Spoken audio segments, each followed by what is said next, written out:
Madam ಈ ಕ್ವಶನ್ಗೆ ನಾನು ಆನ್ಸರ್ ಮಾಡ್ತೀನಿ. ಇದೇ ತರ ಕಾಡು ಕೋಣಗಳೇನಾದ್ರು ಏನು ನ್ಯಾಷನಲ್ ಜಿಯೋಗ್ರಫಿಲಿ ಜಗಳ ಆಡ್ತಿದ್ರು, ಏನ್ ಫೋರ್ಸ್ ಆಗಿ ಜಗಳ ಆಡ್ತಾ ಇದಾವೆ ಅಂತಾರೆ. ಅದೇ 2 ಮೊಲಗಳು ಕಿತ್ತಾಡ್ತಿದ್ರೆ ಏನ್ ಕ್ಯೂಟಾಗಿ ಕಿತ್ತಾಡ್ತಾ ಇದಾವೆ, ಇಷ್ಟೇ ಡಿಫ್ರೆನ್ಸ್ ಮೇಡಮ್. ಸೊ ನಾನು ರಜತ್ತು ಆಡ್ಬೇಕಾದ್ರೂ ಆಟ ಹಂಗೆ ಇರ್ತಾ ಇತ್ತು, ನಾನು ಮಂಜಣ್ಣ ಆಡ್ಬೇಕಾದ್ರೆ ಆಟ ಹಂಗೆ ಇರ್ತಾ ಇತ್ತು. ಅದರಲ್ಲಿ ಯಾವುದೇ ಇಂಟೆನ್ಷನ್ ಇರ್ತಾ ಇರಲಿಲ್ಲ. ಇಂಟೆನ್ಷನ್ ಇದ್ರೆ ನಾನು ಮೆಟ್ಲ ಮೇಲೆ ತೊಗೊಂಡೋಗಿ ಹೋಗ್ತಾ ಇದ್ದೆ, ನೆಲದ ಮೇಲೆ ಹಂಗೆ ಅಷ್ಟು ಈಸಿಯಾಗಿ ಮಲಗಿಸ್ತಾ ಇರಲಿಲ್ಲ. ಸೊ ಇಲ್ಲಿ ಭವ್ಯದು ಇವ್ರದ್ದು ಏನಾಯ್ತು ಅಂತಂದ್ರೆ ಅದು ಸಿಂಪಲ್ ಆಗಿ ಕಾಣಿಸ್ತು. ಸೊ ನಂದು ಮಂಜಣ್ಣದ ಏನಂತಂದ್ರೆ ಆಟದ ಇಂಟೆನ್ಷನ್ ಆಯ್ತು. ಇಂಟೆನ್ಷನ್ ಇಸ್ ಬೇರೆ. ನನ್ನ ಅಲ್ಲಿ ಪೋಸ್ಟರ್ ತಡಿಬೇಕು ಅನ್ನೋದಿತ್ತು, ಅವ್ರನ್ನ ಎತ್ತಿ ಬೆನ್ನು ಮುರಿದಾಕ್ಬೇಕು ಅನ್ನೋದು ನನಗಿರ್ಲಿಲ್ಲ. ಇಲ್ಲ ರಜತ್ತು ನನ್ನನ್ನೇನಾರ ಇಂಟೆನ್ಷನ್ ಆಗಿ ಹರ್ಟ್ ಮಾಡಬೇಕು ಅಂದ್ರೆ ಬೇರೆ ಥರನೇ ಹರ್ಟ್ ಮಾಡಿರೋರು. ಆ್ಯಂಡ್ ಇಬ್ರು ಆಡ್ತಾ ಇದ್ದಿದ್ದು ರೀತಿನೂ ಹಂಗೆ ಇತ್ತು. ನಾವು ಗೇಮಿಗೆ ಏನು ಹಾಕ್ಬೇಕಾಗಿತ್ತು ಆ ಎಫರ್ಟ್ ಆಗ್ತಿದ್ದು, ಅದಕ್ಕೆ ಅಷ್ಟು ಬ್ಯೂಟಿಫುಲ್ ಆಗಿ ಬರ್ತಾ ಇದ್ದಿದ್ದು game. It is not intentional.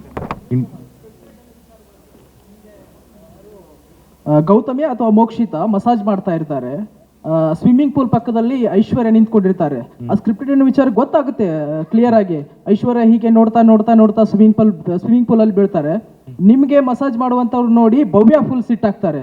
ಅಂದ್ರೆ ಅದೊಂಥರ ಭವ್ಯ ನಿಮ್ಗೆ ತುಂಬಾ ಲವ್ ಇದೆ ಅನ್ನುವಂಥದ್ದಾಗ ತುಂಬಾ ಚರ್ಚೆ ಆಗ್ತಾ ಇತ್ತು. ಅದಕ್ಕೆ ಸ್ಕ್ರಿಪ್ಟೆಡ್ ಕ್ಲಿಯರ್ ಗೊತ್ತಾಗುತ್ತಲ್ಲ ಸರ್ ಅದರಲ್ಲಿ. ಅದು ಮಾಡಿದ್ದು ಶೋಗೆ ಸರ್, ಟಾಸ್ಕ್ ಅದು ಸರ್. ನೀವೇ ಹೇಳಿದಂಗೆ ಕರೆಕ್ಟಾಗಿ ಸ್ಕ್ರಿಪ್ಟೆಡ್ ಅಂತ ಗೊತ್ತಾಯ್ತಲ್ಲ ಸರ್, ಅದನ್ನೇ ಹೇಳಿದ ಸರ್. ರಿಯಾಲಿಟಿ ಶೋ ಯಾವತ್ತು ಸ್ಕ್ರಿಪ್ಟೆಡ್ ಅಂತ ಅಕಸ್ಮಾತ್ ಮಾಡ್ರೆ ನಿಮ್ಗೆ ಗೊತ್ತಾಗ್ಬಿಡುತ್ತೆ. ಗೊತ್ತಾಗದೆ ಮಾಡೋದೇ ಸರ್ ರಿಯಾಲಿಟಿ ಶೋ.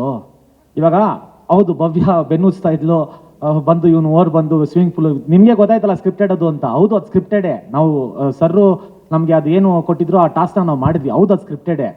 ಅದು ನಿಮ್ಗೆ ಗೊತ್ತಾಗೋಯ್ತಲ್ಲ, ಜನಕ್ಕೆ ಈಸಿಯಾಗಿ ಗೊತ್ತಾಗ್ಬಿಡುತ್ತೆ ಸರ್ ಸ್ಕ್ರಿಪ್ಟೆಡ್ ಅಂದರೆ. ರಿಯಾಲಿಟಿ ಶೋ ಆ ಥರ ನಡೆಯಲ್ಲ.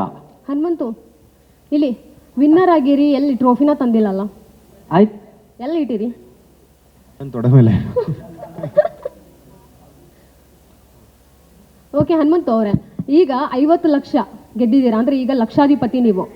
ಈಗ ನಿಮ್ಗೇನಾದ್ರೂ ಸಾಲ ಮಾಡಿದ್ದೀರಾ? ಸಾಲ ಮಾಡಿದ್ರೆ ಎಷ್ಟು ಮಾಡಿದ್ದೀರಾ? ತೀರ್ಸೋ ಅಂಥದ್ದು ಈಗ ಬಂದಿದ್ಯಾ ಅಮೌಂಟ್ ನಿಮಗೆ? ಸಾಲಾಗಿಲ್ಲ ಏನು ಮಾಡಿಲ್ ಬೇವ ಯಾರಂದ್ರೆ ನಿನಗೆ ಹಂಗ ಕೇಳಿಂದ? ಇಲ್ಲಕ್ಕ ಹಂಗೇನಿಲ್ಲಕ್ಕ. ನಾನು ಇಲ್ಲಿ ಮನ್ಯಾಗ ಬಂದು 3 ತಿಂಗಳು ಉಳಿದಿಂದಾಗ ಕಟ್ಟಿಲ್ಲ, ಅದಷ್ಟ ಮತ್ತೇನಿಲ್ಲ. ಹನುಮಂತ ಅವ್ರಿ, ಮನೆಯಲ್ಲಿ ಉತ್ತರ ಕರ್ನಾಟಕ ರೊಟ್ಟಿ ಚಟ್ನಿ ಮಿಸ್ ಮಾಡ್ಕೊಂಡ್ರ? ಜಗ್ಗ ನಾವು ಹೇಳಕ್ಕಾಗಲ್ಲ ಸರ್. ಕೊಡಿದ್ರು ಕೊಡ್ತಿದ್ದಿಲ್ಲ. ಆಟ ಆಡಬೇಕು, ಗೆಲ್ಲಬೇಕು, ಎಚ್ಚ ತಗೋಬೇಕು, ಸಂತೆ ಮಾಡಬೇಕು, ಊಟ ಮಾಡಬೇಕು, ಹಂಗಿತ್ರಿ.